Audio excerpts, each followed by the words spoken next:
Masih bersama kami dalam Damai Indonesiaku, Badai PHK, Jangan Berputus Asa. Itu tema kita yang kita angkat pada kesempatan siang hari ini. Memang tidaklah mudah, khususnya apalagi bagi para istri, bagi para ibu-ibu, ketika suami harus mendapati sebuah badai yang ini sebenarnya sangat menyulitkan dan juga sangat menyakitkan ya Habib dan juga Ustadz. Nah, kita akan buka segmen tanya jawab, kita akan buka untuk dialog pada kesempatan siang ini pada segmen ini.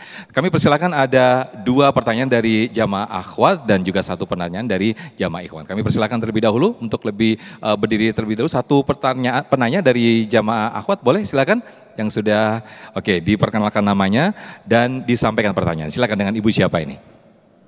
Assalamualaikum warahmatullahi wabarakatuh. Waalaikumsalam warahmatullahi wabarakatuh. Ustadz izin bertanya, saya dengan mamahnya Adinda dari Jamaah Al-Azhar. Ibu Dinda ya? Iya. Oke, silakan Ibu. Ustadz, bagaimana ketika kita menghadapi badai PHK? Misalkan suami kita kena PHK, dia butuh modal untuk usaha, sedangkan dia sama sekali tidak punya modal. Dia sampai putus asa, minjem ke saudara juga tidak ada yang meminjamkan. Dia berdoa juga sudah, sholat juga sudah. Dan seseorang itu minta pendapat saya, apa yang harus dia lakukan?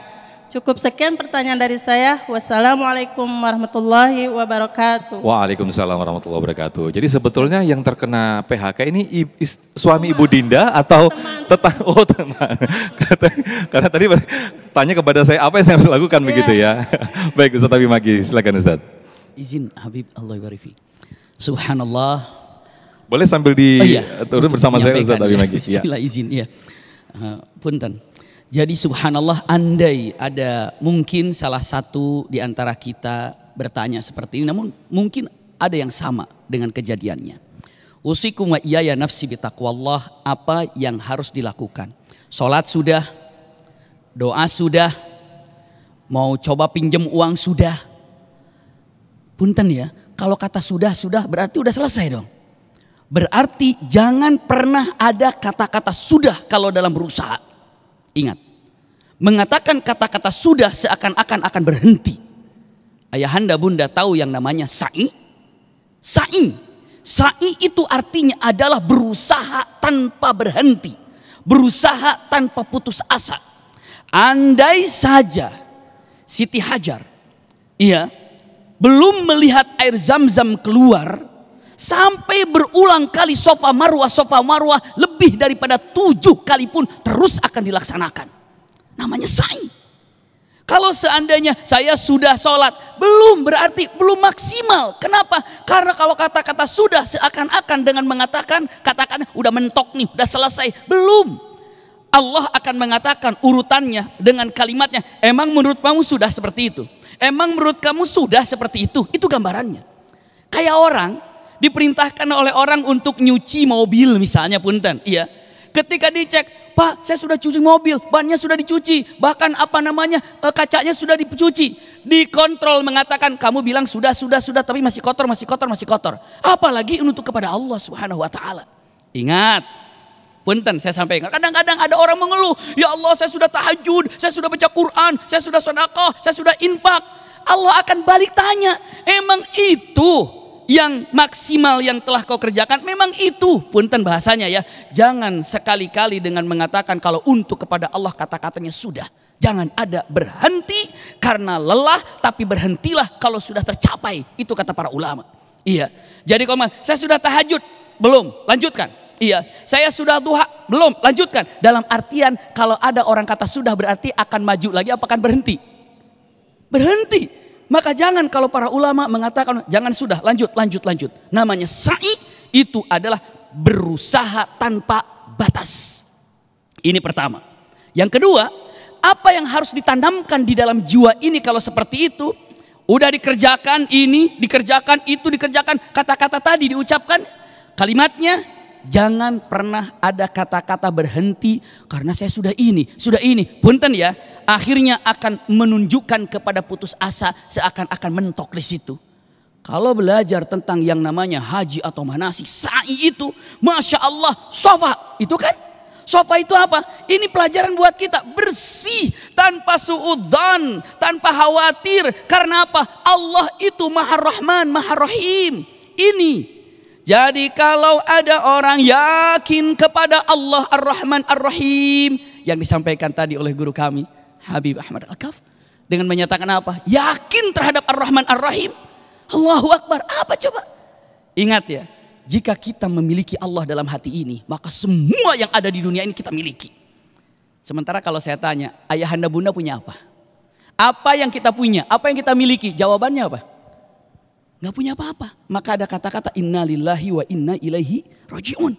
Tapi kita bisa memiliki segala-galanya ketika hati ini memiliki sang pemilik sesungguhnya. Siapa? Allah Subhanahu wa ta'ala. Ulangi lagi, saya katakan dengan tegas, kita akan memiliki segala-galanya ketika kita memiliki sang pemilik. Siapa? Allah Subhanahu wa ta'ala. Tapi berapa banyak di antara kita dan hatinya merasa memiliki Allah.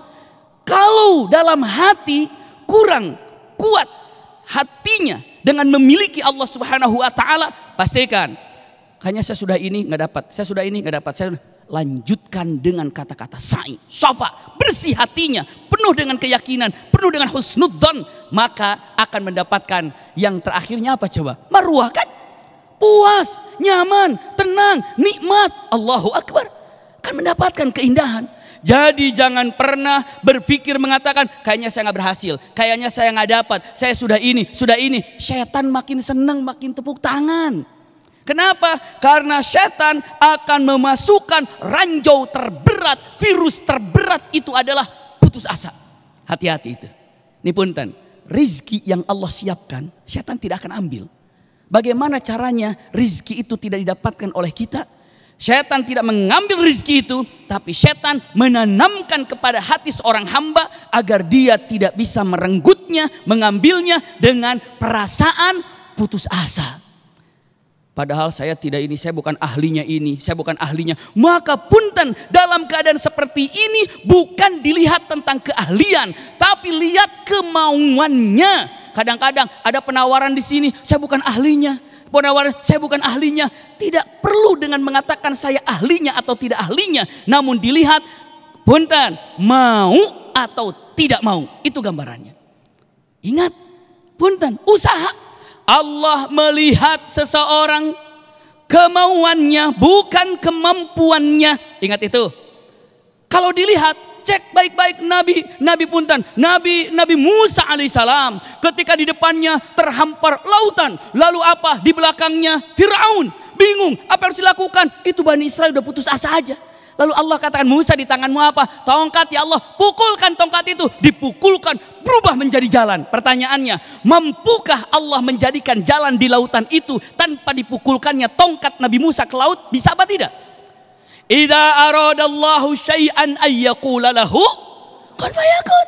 Pertanyaannya, Allah bisa, tapi ingat dasarnya, punten, kenapa Allah perintahkan Nabi Musa untuk memukulkan tongkat itu? Jawabannya, usaha Musa. Jangan putus asa, usaha. Andai Nabi Musa pukulkan tongkat itu ke laut, nggak mau ya Allah, nggak dijadiin itu.